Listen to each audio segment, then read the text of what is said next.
to ever stand in the federal electorate of Hume. මේ අපේ ගෙවල් කිට්ටුව තියෙන අල්ලපු electorate එක මේ. Hume against the Minister for Energy and Emissions Reductions, Angus Taylor. Angus Taylor එක තමයි මෙයා තරඟ කරේ. ඒ හින්දා අපිට ආඩම්බර වෙන්න පුළුවන් අපේ young කෙල්ලෙක් federal government seat එකකට තරඟ කරනවා. She is the youngest candidate ever in Hume's history and the first independent female.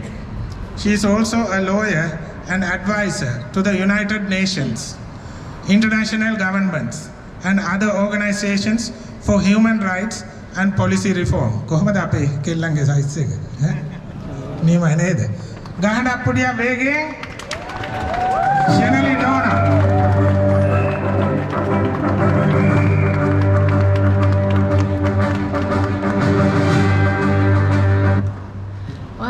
Thank you so much. Thank you for the introduction.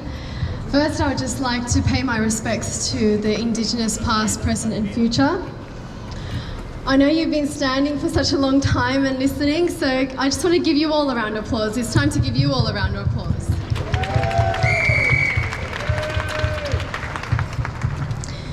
Yeah, so thank you for the introduction once again. So I have been involved in human rights since the age of 15. But my journey started from my motherland in Sri Lanka. My parents, of course, migrated to Australia when I was only 18 months. So I wasn't born in I was born in Sri Lanka, I wasn't born here. But my roots were always there. My catalyst to begin my journey in human rights, democratic affairs, to have a passion for human rights and liberal democracy started from Sri Lanka and everything wrong I saw in Sri Lanka. When I was about 8 years old, I went back to Sri Lanka. And my mom took me around and there I saw, that was my catalyst. Children on the side of the road, no food, nothing to eat. And here I am, going to a restaurant, being able to eat. My first question was, Ammi, what makes me different to that child? That's my first thought. And at that point, my mom really couldn't answer. My mom said, there's no difference. But the difference is the government's ability and their willingness to support democracy. That's the difference. And so then I thought to myself, I took a step further. I didn't want to just sit down idle and not do anything about it. I thought to myself, well, no, I've got to do something about it. And so I was always involved in small little things, social justice affairs and so on. And there it was. I had my opportunity to go to the United Nations. Now, a lot of people tell me, and I know a lot of people might be standing here thinking, oh, the UN is not so great, IMF is not good, World Bank is good. Trust me, I know that. I've actually advised all of them.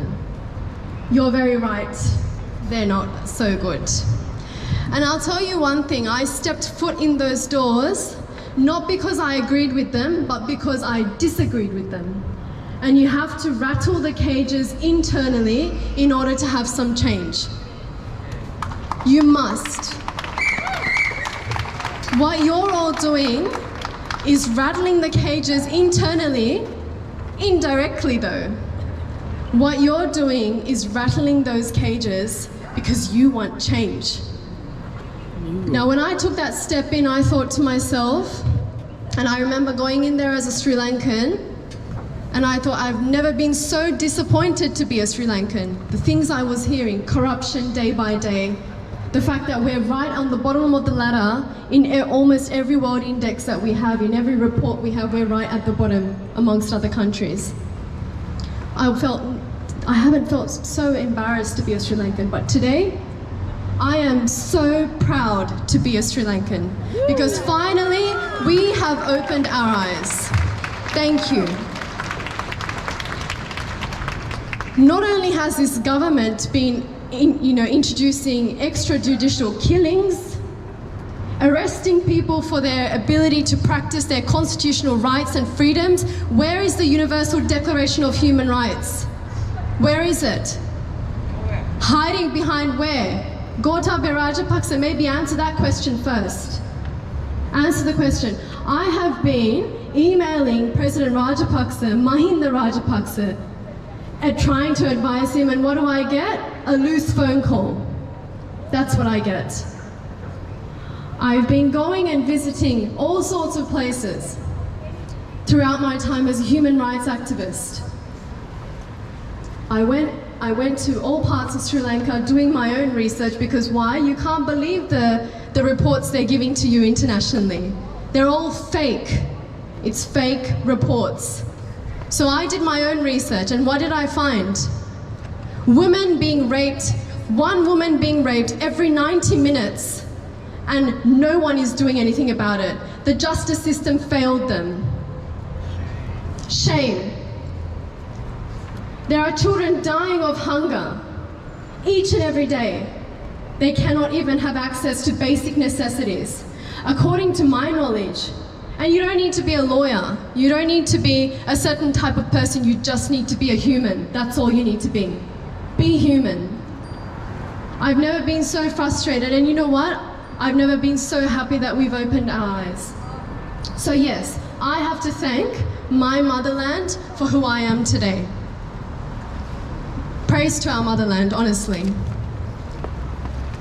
So another thing is, being a young person, yes, I'm running as an independent candidate for the Federal Division of Hume. Why did I decide to do it? Because you know why? Again, the trauma from what I have seen in Sri Lanka. In a country like this, we need to open our eyes that we need to now also look in our own backyards in Australia to stop the corruption. Anything that's going to harm our democracy, we must stand up and act. Otherwise, we're going to turn out like what's happening in Sri Lanka right now. Economic crisis. As a result, human rights abuse. As a result, death. That's what we're seeing every day. And so I can't stress it enough. Yes, I'm a young person, and yes, you know, whether you're young, whether you're old, you're never out of line to be able to do something for your country. And I would just like to say this as well. I'd like to say this. The rule of law applies to everyone, including politicians. Yay! Including politicians. But I'll also say one other thing. If you're going to tell me that the law is the right thing, now, trust me, this is coming from a lawyer, you're wrong. You're very wrong. Don't forget that the law once legalized slavery, because that is what a handful of people thought was right at the time. So let me tell you one thing. Who we allow into our parliament defines what the law is. You define what the law is. So if we don't pack our bags and do what we're doing now and influence those parliamentarians to take some action in order to influence the law, then we're just going to go backwards. That's what's going to happen. Finally, I'd just like to agree with the previous speakers and saying that basically we're not going to hold back this time, it's about time.